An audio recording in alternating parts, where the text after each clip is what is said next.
the park ranger said that this is a good hike to do when it's hot out, because there's more shade. There's more trees and stuff like that too on this part of the hike. So we left from Loop A, Squall Flat Campground, and started down the trail. Like I said, it's supposed to be like about a 3-mile hike, so not too bad.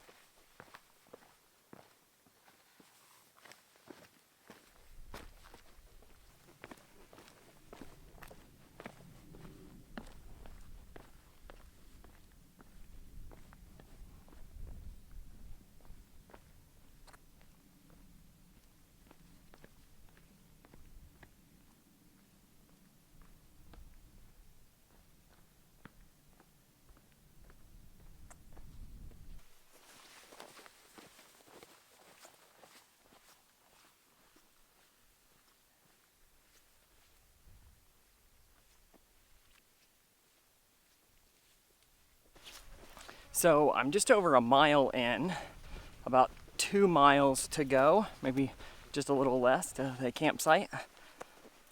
I think the biggest thing is it's hot.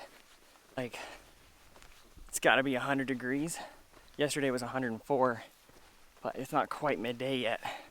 So I'm trying to get to camp before it gets too hot. And down into the canyon where there's just some more shade. Right here, there is just this really, really loose sand.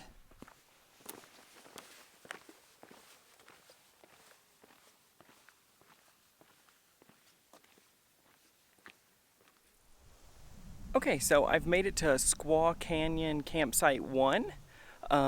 Means I've got about another mile to go before I reach my campsite 2. So I'm gonna grab a quick drink of water and keep going.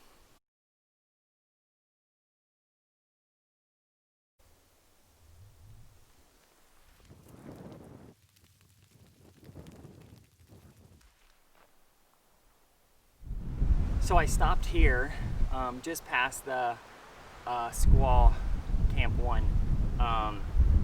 Just take a quick rest and make sure I drink water. And then I feel like there's a blister coming up on my toe, so make sure you don't let blisters get out of hand. As soon as you start to feel it, you need to fix it up.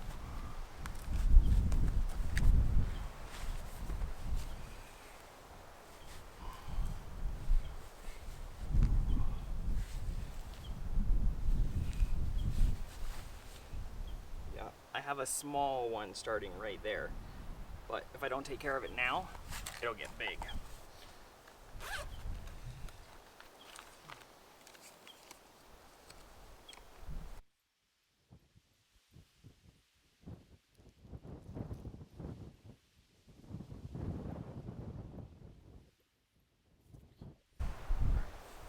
And then hopefully that'll give enough cushion that it will stop the blister from getting bigger.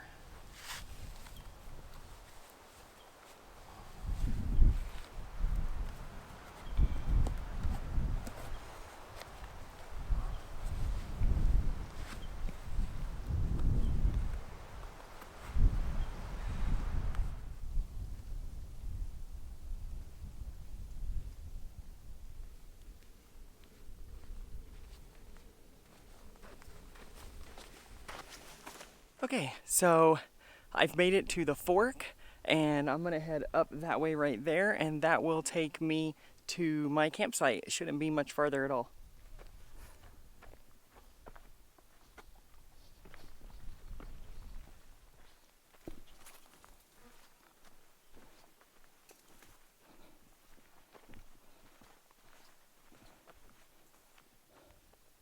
Looks like that's the trail, and this is the campsite back here.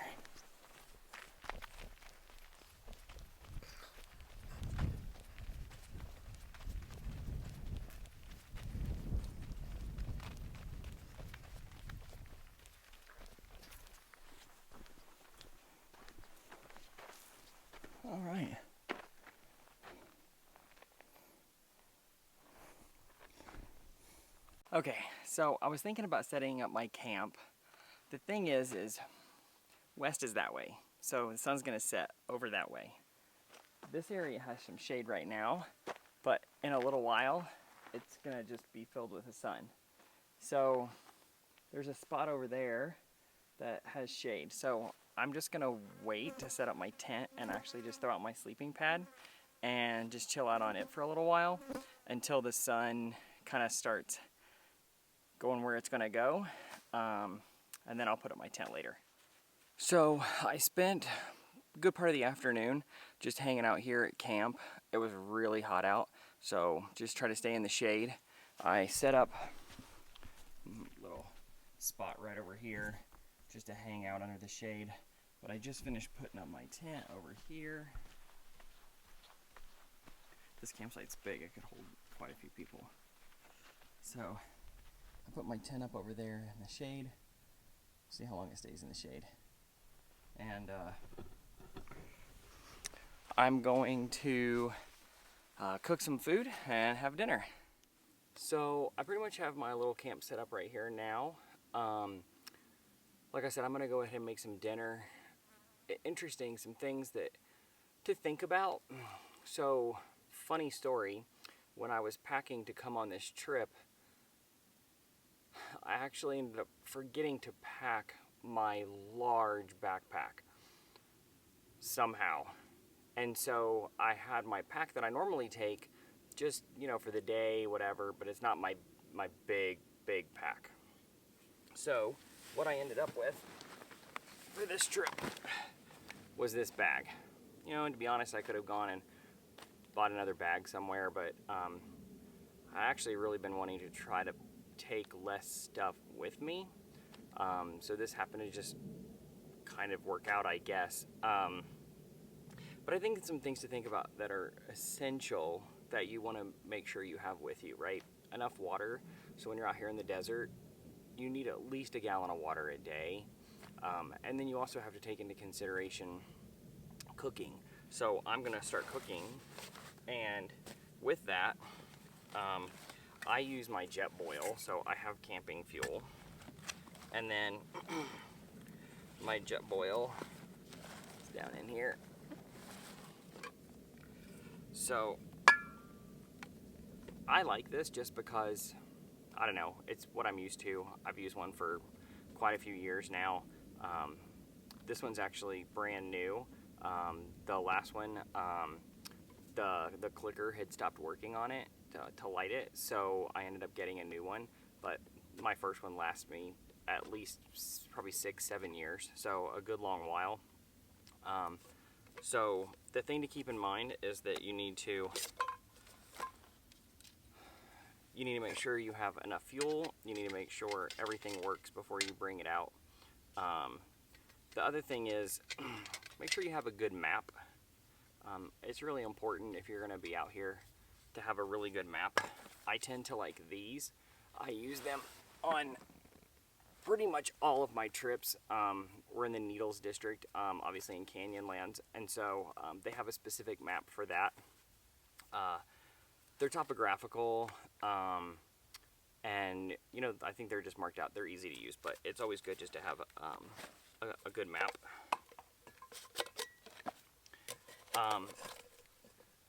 Of course, it's always good to go with someone if you can. If you can't, I can't always do that. I actually hike alone a lot.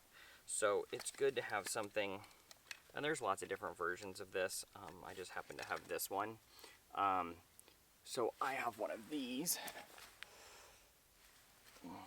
and it works obviously off a satellite. So you turn it on, it all lights up, you give it a minute, and it'll tell you when you have a signal, and then I can just send this and tell people back home that I'm okay. It can also do some other cool features. There's other ones this company has. You can almost text back and forth, things like that. I don't really want it. I really just use it for emergencies. Thankfully, I've never had to use it, but if something happened, you fell, you got injured out here, and you're miles and miles and miles from help, it's something that's good to have. Something else is a good compass that works with your map, right? So to be able to use a compass and a map together to be able to navigate in case you were to get lost is also important. It's not as big of a deal on a trail like this because the trail's really well marked and stuff like that, but there are some other places to do some really serious backcountry hiking, then you really want to be able to do that, because if you're going to get miles back in there and there's no trails, you're going to have to be able to find your way back out. So it's good to have that. Sometimes it's just good to practice on a trail that actually is well defined, but you can get out your compass and your map and you can use them together and find points and sort of do it in a situation where maybe you're not panicked because you think you're lost. In the desert too, obviously it's really hot during the day, so I think it was about maybe 100, a little over today. But in the evenings, you know, it gets down into the 60s. It could potentially, it's July, I mean, extreme lows could even go into the 40s. That's rare, but it could happen. So I think it's always just important to have a couple of layers of clothes. So just a long sleeve for when it gets to be evening. I also have not a heavy jacket, but it's it packs down super small, but it will keep you warm if it gets pretty cold. The other thing too is I use this sleeping bag because it's it packs down so small and it's down. This one's actually rated for 32 degrees. There's another one that's the same size that's rated for 0. So it's perfectly fine for out here. It packs down small. If you get cold, you can put it on, and it actually doesn't get too hot in it. You know, I think that's about it. Again, the biggest thing is water, food. So I'm cooking now, so I'm using these pre-packaged meals. So I'll heat up my water, use this. It's easy, it's fast, and easy to clean up. So this one is Mountain House, but there's lots of different brands out there that you can use, but these are good. So I'm gonna do that now. I put my water here. So I'm gonna take some of this water, and it calls for 3/4 of a cup. I think this thing has a measuring thing on it. Yep.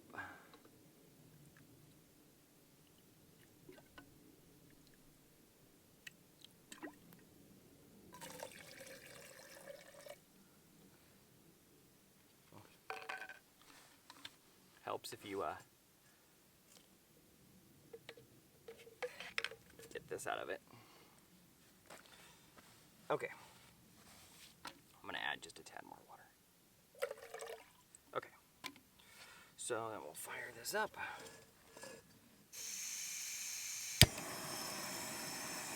Woo.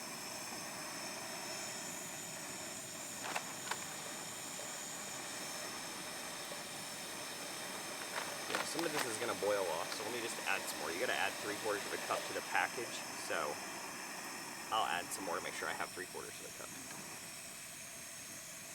And these things work so fast.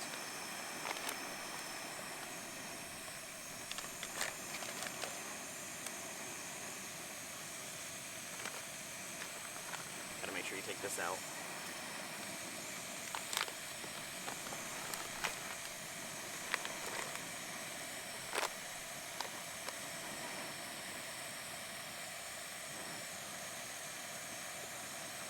Somewhere down in here, I have silverware.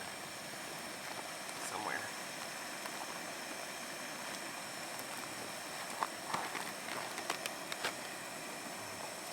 I also bring extra memory cards because obviously I film.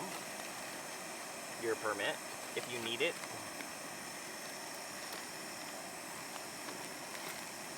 Ah, silverware. I actually really like these because they're made of like aluminum. It's boiling.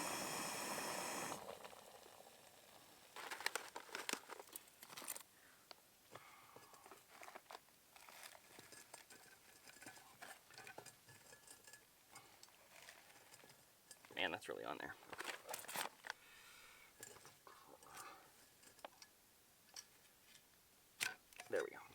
just like clicks. Don't pour it over yourself.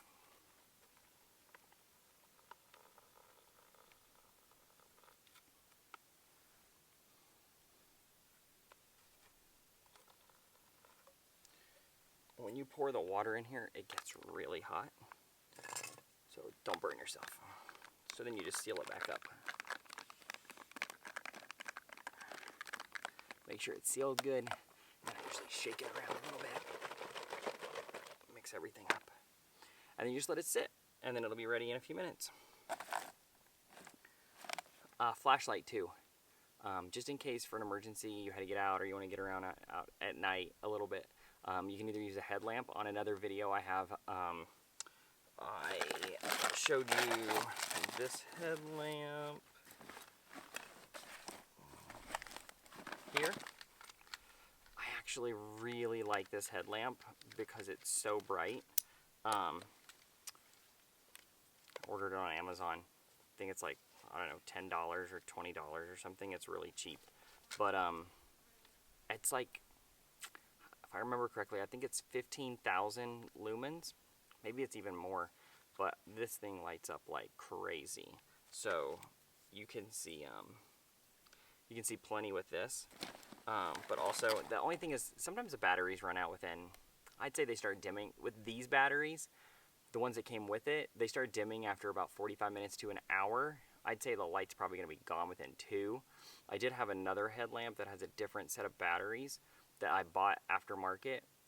They're probably just better batteries, and I actually used them for quite some time, like paddling, canoeing, and stuff at night. And they lasted for hours. So I think it's just these batteries, the ones that come with them. Just another small flashlight. You know, the thing is since I didn't get my big pack and I left it at home, and it's down in there somewhere, but since I left my big pack at home and I had to pack in this bag, it made me really think about everything that I really have to have, need to bring, all of that kind of stuff. So, I mean, this is pretty much the essentials for what I would need to bring. I could bring more comfort things if I had my big bag, but, you know, it's just more weight to carry too. So the only thing is this bag's really not made to really carry this much weight. So these straps are like not really padded or anything. So with all the gear that I had to have strapped to it on the outside, plus what was on the inside, 2 gallons of water in here, it's really hard on your shoulders, where like the big pack, you know, they have real thick pads, so it is more comfortable. But overall, you know, trip in little over 3 miles wasn't bad. Tomorrow the plan is to take Lost Creek Canyon out. It's about 5.5 miles back to the car. So should be a good night. We had a little tiny bit of rain earlier, but it looks like it's cleared up pretty well now, so I think we'll have a good night. So I climbed up the rocks on the backside of my campsite, and you get these really great views from up here. Hopefully in a few minutes there's going to be a really good sunset going on over here.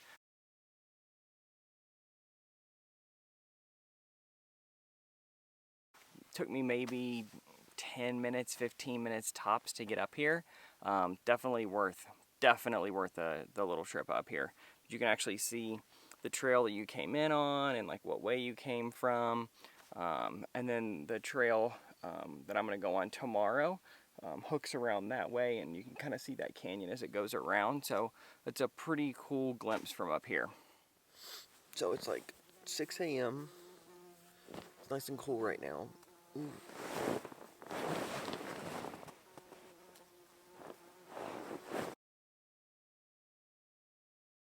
There was a bumblebee. Nice and cool right now. So it is time to pack up and hit the trail. See if we can get through the Lost Creek Canyon Trail before it gets too hot. Alright, I've got my camp all packed up. Everything's in my bag. I got my map. So I'm going to take off back over this way and follow the trail back out to the Lost Creek Canyon Trail. And head out that way. It should be about, it was about 5.5 miles is the total trip length back to the car. So let's go.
Okay, so we've made it up to the top of this ridge.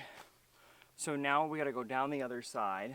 You gotta go kind of down that way, and then you go down here, and then we'll follow that canyon through to the end, and then there's a dead end, and you can either go right and go out to a peekaboo point, or you can go left and head back toward the parking area.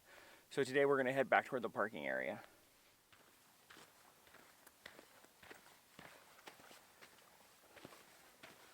So far, the trail's been good on this side. It's not as open as Squaw. The canyon walls are a little steeper, so the good thing is this morning it's still giving me quite a bit of shade. I'd say on the other side the path was more like the dirt paths, kind of like this one. It's intermittent so far. A lot of it though is like just climbing on rocks, and there's a few places where you have to really kind of scramble down some rocks, or there's some steeper cliffs that you have to kind of walk close to. But really, I mean, overall, it's a great trail. So I've made it to the Lost Canyon 3 campsite, so I wanted to give you a look at that. I think it's always good to know what the campsite's like, so you can kind of decide which one maybe you want to do.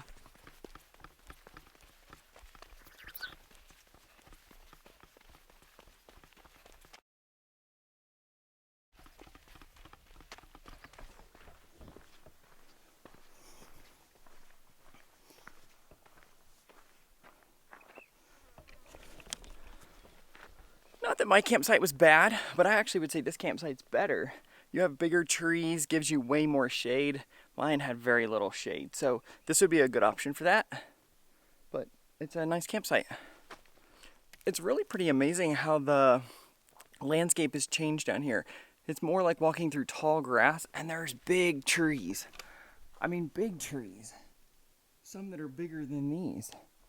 So that's pretty cool. I mean, it almost is more like walking through a forest down in here than it is through a desert canyon. Pretty cool. I'm about a mile, maybe mile and a half in. Probably closer to a mile and a half. So we'll see. Actually, you can see right here, when it floods, this is where all the water runs through. So this is the spot where all these trees grow, because this is where all the water comes to. I really didn't think there'd be any water out here at all. It's July. It's been really hot, and I think the monsoon season is now, but I don't think they've been getting a lot of rain. But you can see there is a big pool of water here. Now, I've seen smaller ones. Now, that water looks pretty yucky right on top. But below, I mean, it's still pretty clear. I can see the bottom, and that's probably a good 1 to 2 feet deep. So, in a worst case scenario, you could always filter the water and then boil it, if you ran out of water. I packed enough water that I don't have to do that, thankfully. All right, guys, we're here at Lost Canyon campsite number 2. Let's check it out.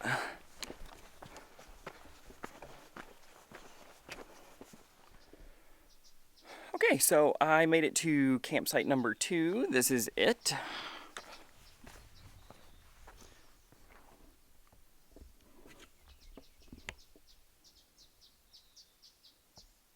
It's not bad. You basically have a flat area sort of right there. Probably better campsites. So I've made it to the crossroads. So if you go this way, you can go out to Peekaboo. If you go that way, you're going back to the parking lot at the campgrounds. So I'm headed this way.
So I climbed up on the ridge, so I gotta go down the other side. But look at this view. Absolutely incredible. It's beautiful from up here. Totally worth a hike up here. Just this one spot. And if you look back, then that's the area we came from.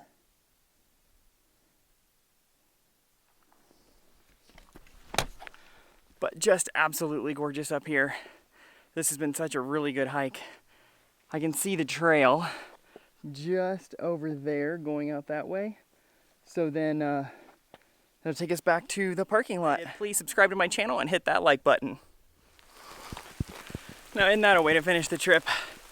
It's raining. One rain cloud in the whole sky. And I get it. Definitely a good way to cool off. Where's my cairns? Over there.